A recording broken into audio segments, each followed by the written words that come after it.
Hello, good morning and welcome. It's Monday, June the 16th. Keir Starmer is at the G7 summit in Alberta, Canada. Overnight, the conflict between Israel and Iran continued to escalate, and Donald Trump has intervened to warn Tehran it's possible we could get involved. My name is Anne McElvoy from Politico. And I'm Sam Coates of Sky News. Welcome to Politics at Sam and Anne's, the podcast that gives you everything you need for the day ahead in British politics in, well, pretty much 20 minutes. Again, this is another week in 2025 where the global shapes the domestic, with the news this weekend that Britain has moved Typhoon fighter jets into the Middle East after Iran threatened to hit British military assets. There is so much to discuss at the start of this week, not least the G7, and there the topic that is aired in Reuters' rather jaw-dropping Sunday scoop will also be making waves. You can read about it in the Politico London Playbook, that Donald Trump vetoed an Israeli plan to assassinate Iran's supreme leader in the lead up to Thursday night's initial attacks. Now, Prime Minister Netanyahu told Fox News that there are so many false reports of conversations that never happened. I'm not going to get into that, he said, but we will note that that is not quite a denial. We're all looking at what Israel is doing and wondering whether or not the goal there is ultimately regime change, but at the moment that doesn't seem to be the immediate aim of the military action. Alongside what's happening with Israel and Iran is Benjamin Netanyahu's second ongoing operation. That's the one in Gaza. Interestingly, Keir Starmer has suggested in the last couple of days that the UK will only recognise a Palestinian state once other countries also do so. So there are two conditions that he appears to attach to that. First of all, it's got to be part of a process. And secondly, that it's got to bring about meaningful change. Now, there was a world in which that was all discussed and advanced this week, but that doesn't sound like he's hopping on that, even though it's a Labour manifesto commitment. Meanwhile, the Prime Minister was still unable to say that any operation in Ukraine, this will come up as well in the G7, which he has sort of pushed as part of a coalition of the willing, would have US air support. All he could tell Bloomberg's Michelle Hussein at the weekend was that Donald Trump has clearly said he has our back, which is very different and less specific to saying that the US would give British troops on the ground air cover. There are some in the British government who thought that was never going to happen and were bemused by Keir Starmer's words, and they look like that they've been proved right by events. And there are so many ambiguous areas involving Donald Trump at the moment. For the UK, Keir Starmer signalling our trade deal is finally ready to kick in, is declaring that the US is on side over the AUKUS deal 5 days after the Trump administration announced a Pentagon review of that massive submarine and defence deal.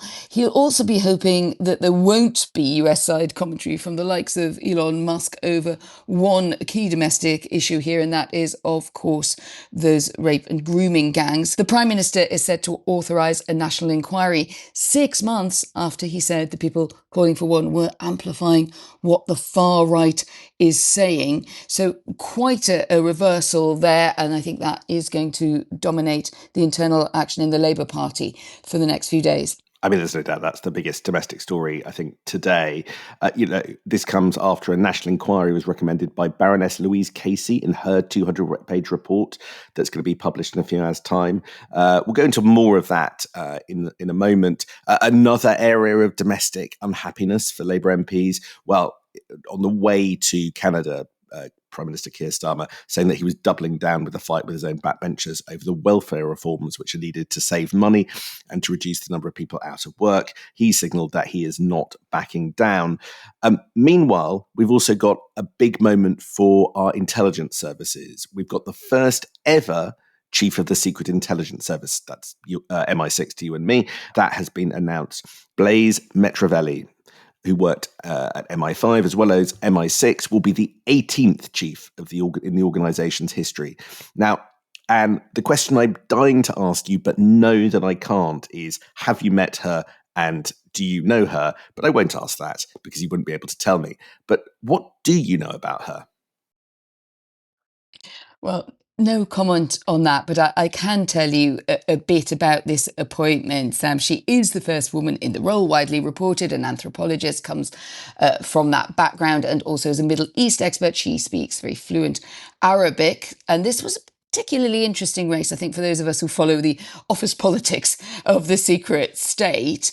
Blaise Metrelli had worked countering threats for MI5 here in the UK using that Middle East expertise and a lot across the region in detail and in the field. Most recently, she's been Q, the sort of gadget queen of MI6, looking after that technological interface with GCHQ. And she's particularly interested, as it turns out, so are you, in AI and its potential for good and ill. Now, this race came down in the final weeks of the interviews to Barbara Woodward, our ambassador to China. And I gather that number 10 was initially very keen on having someone in that role with experience in Beijing, the government very eager for closer ties on trade with China, but also conscious of the rising risks of espionage activity by China against the UK.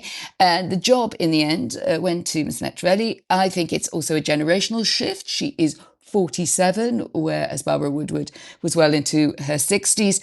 MI6 had, I think, a pretty strong preference for one of its own candidates in this race. One of its senior folk put it to me pithily: we are happy that is one of our own with practical experience in the field.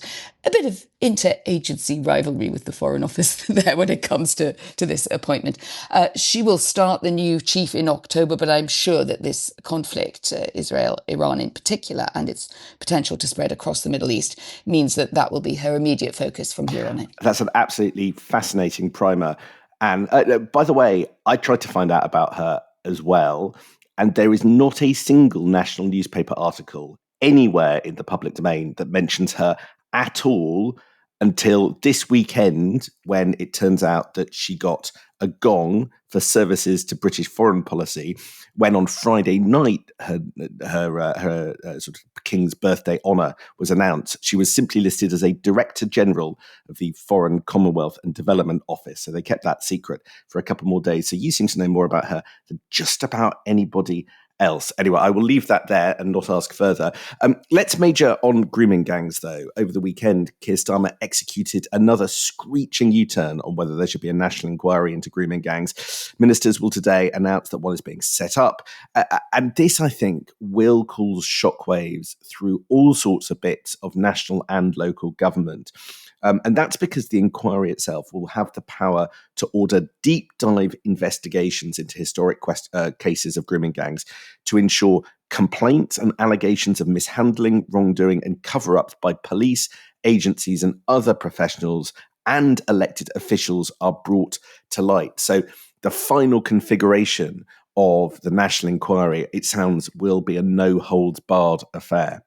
The report is nearly 200 pages, so pretty thorough for a report that we feel was rather commissioned in the hope of putting this matter to rest. That's now not going to be the case as we go forward to a full national inquiry. And Louise Casey is expected to warn that white British girls were institutionally ignored for fear of racism. One person familiar with it told Sky that it details institutional failures in treating young girls and says there's been a decade of lost action. That is going to be very painful, I think, for both of the main parties, but it does have ramifications for Labour in a lot of its seats in areas of the country where it has been in effect in power for a very long time. Yeah, I think this report by Louise Casey, which opens the way for national statutory inquiry, is going to be very painful, unpicking at scabs and sores and wounds all over the political system that led to action not being taken. One of the things that Louise Casey's report is expected to say, according to some of my Sky colleagues, is that she's expected to link what went on to illegal immigration. So that, I suspect, is the kind of thing that you would never have heard Keir Starmer say at the start of the year when this issue bubbled up. But now that is what Louise Casey is expected to say later today. If you remember, what Keir Starmer wanted to do at the beginning of the year was to avoid a national inquiry. And instead, he found a middle way, announcing plans for 5 government-backed inquiries, including one in Oldham and 4 other areas that were never named. However, those local inquiries didn't have the kind of statutory powers that many thought it needed. And also, if you've got lots of different inquiries, Nazir Afzal, the former chief Crown prosecutor, made the obvious point, which is that they all end up using, just like local authorities, police and courts do, they all end up using different definitions of grooming, meaning that you never get to properly compare and contrast and learn lessons from doing inquiries like that. So the path suggested by Louise Casey should solve all of that. But the U-turn, Anne, is just really tricky politics for Keir Starmer. Well, indeed, it is. I'm interested there that Louise Casey was talking about a lost decade. Now, you could see some initial responses from Labour yesterday saying, see, this didn't get dealt with properly under the Conservatives. I don't know that this would be a very sensible or indeed a very responsible route for them to go too deep into, but particularly when you look at the fact that the initial Rotherham case, those court cases, took place in 2010. So that was really, off the back of Labour being in power. But really, I think more to the point, the reason that this is painful for a left of centre party is one, that it's been in power locally in many of the northern towns and cities where the gangs were prevalent. By the way, it's not only in the north, and I think we sometimes, myself included, when you look at the geographical spread, there are also little pockets of this horrendous group-based abuse, as it's formally called, of girls and women. But a lot of them are in Labour areas, and I think that is going to raise questions there about why so many blind eyes were turned. But also in policing, I think everyone is going to come under scrutiny who's anywhere near power at the time. I think one can also say maybe over time, Sam, this will feel less important. But right now, it just jars so much that instead of going straight to a national statutory inquiry, that they went via a review which looked like it was intended to prevent a national inquiry from happening, only for everyone involved to say, actually, we've had a look at this, we've seen the scale of it, and we're now going national. But they knew the scale of it. It was already very widely reported that it involved at least 4,000 plus victims. Harry Cole in The Sun, the outgoing political editor, absolutely blistering this morning, pointing out that there were plenty in government who saw an inquiry not just as the right thing to do, but a political no-brainer, given that their hand would be forced eventually. This all plays into something that's a little bit dangerous for Keir Starmer. Now, I don't know whether you've read it, Anne, but the new editor of The New Statesman, Tom McTague, has written an incredible profile of the Prime Minister for his first edition, overseeing the magazine. And across slightly, he attempts to be sympathetic, but across a fairly pitiless takedown, he basically comes to the conclusion that he's not sure that Keir Starmer has strong guiding lights that steer him in the job in Number 10, that he has a direction, that he has an analysis of the problems of Britain that need fixing in a sort of or any kind of big picture take on what's wrong with the country and what needs to happen now. And this idea that Keir Starmer's premiership is a series of short-term tactical sort of advances rather than a journey that he's taking the country on to a destination that he knows. I think what's going on with the grooming gangs inquiry, I think, slightly plays into that. And I know that profile has been much discussed in Labour circles and more widely as really sort of honing in on something that people worry about this Prime Minister. I think it's an excellent piece and a brilliant psychological study of Keir Starmer, who is a kind of difficult political character to get hold of. He kind of runs through your fingers, as you suggest, partly because he always seems to be looking for the next tactical move to get out of a problem that maybe wasn't faced up to by him, by Labour, by whoever, but they are the government. I think I'll try to stick up for Keir Starmer. Why not? I think it is true, but it was always the case that he was never going to come in as a man with a vision. He was he was, if you like, the right leader for the time that Labour got the chance to come to power, and they didn't have anyone better. And sometimes that is simply the way it is, and that is the way that some people, I would say, Olaf Scholz was a bit like that in Germany, who held power for a decent amount of time, and no one thought he had a particularly commanding vision. Now, you can be critical about that, but I think you could say if Keir Starmer were to come, and you welcome Keir any time on the podcast, come out fighting and say, well, I never did say I was this great, grand. There's a sort of implicit sort of, you're not Tony Blair, isn't there? Always, I think, with Labour, it's still sort of suffering from a kind of Blair inspiration and Blair trauma. He was never going to be that kind of leader. One thing I think you can give him credit for, if you think he's had an extraordinary set of challenges in his first year, and a lot of it has been, in one way or the other, either been to do with the economy, we've discussed a lot on this podcast, but also Donald Trump and the impact of that second Trump administration. Here's someone I interviewed when he was just still in opposition, one of the first big foreign policy interviews he did. He was really, should we say, a bit nervous. I don't want to say clueless, that would be unkind, but nervous about talking big picture foreign policy. Now he has to do it all the time. And I think he does it on the international stage. I think he's seen much more kindly. Big day for him in Canada as well, at G7, at that meeting, which is, of course, dominated.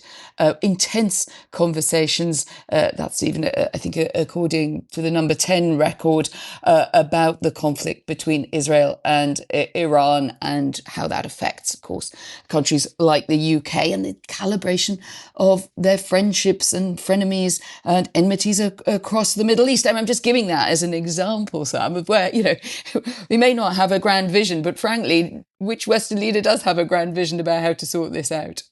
There is no doubt that Keir Starmer is not somebody who pretended to be to have a personality and a political character other than the one that he turned up in Downing Street with. However, I suspect many people thought that there would be a slightly more sophisticated decision-making framework through which he would operate. In the end, what he's done with grooming gangs is miss what many people think was an obvious point and even an obvious win back in January, even denouncing his opponents as suckers for the far right, and then having to do a U-turn 6 months later because he didn't see the writing on the wall. The quality, I think, that if you were looking at your analysis through a glass half empty prism, is that ultimately he subcontracts difficult things to other people. He doesn't like conflict. He doesn't like when two cabinet ministers disagree because he doesn't have a guiding light to choose what is right. And that means that decisions are delayed or tepid, and the government can end up coming out directionless. So by all means, hold up Olaf Scholz as a shining example of how you might do it for a bit. But I would just point to the last German election results. Oh, Scholz was in power a long time before that, and I think Keir Starmer, in some ways, I wouldn't hold up Olaf Scholz as a model very much, frankly, given his equivocations on Ukraine, etc. I'm just pointing out that sometimes a party that has not got a strong leadership bench has some fantastically interesting characters, but where were you going to go to find your leader? Given that the last time you took a charismatic guy, it was Jeremy Corbyn. I do think on the international stage, I think it's much harder than maybe we've reflected for someone who didn't have a deep background of international affairs, who frankly, is a very smart man, he's a highly trained lawyer, etc. But he was literally reading his notes when we were recording the podcast because I think he was so worried about saying the wrong thing, to be now going to the G7 at a time, I'm going to take us perhaps back across the Atlantic here in a pivot, at a time when every word that is said can either mess up your relations with your allies, or can rile Donald Trump, or can get the state visit that apparently is now just about nearly confirmed off track. At the same time, we have Donald Trump saying, almost offhand to ABC News, it's possible, he says, we might get involved. To talk about understatement of the year on the Iran-Israel crisis, and saying, where does that leave the UK? Then as a strong military ally of the US, you need a certain sort of calm and confidence not to come off track on that. And internationally, Starmer has never come off track, right? You can say that you find him uninspiring at home, lacking vision at home. He's been solid on Ukraine. He's much in, essentially, when I get commissions for my German colleagues at Die Welt, they're like, oh, tell us how Keir Starmer does this quite well, because we're not sure how our new Chancellor Merz is going to do internationally. It's just interesting how the prism can shift. Absolutely. Well, we'll see how they're all handling it in Canada with Donald Trump. For the first time, actually, today at 4:00, when Mark Carney sits alongside Donald Trump for their bilateral meeting that we will get to see, hopefully, some of the proceedings of. So that'll be what we talk about tomorrow, no doubt. So much going on, and 7 of the world's most important leaders gathered over there. It's an absolutely critical week, and so that's our 20 minutes up. I look forward to talking to you about it all tomorrow. And you're around for tomorrow as well, I think. See you tomorrow, Sam.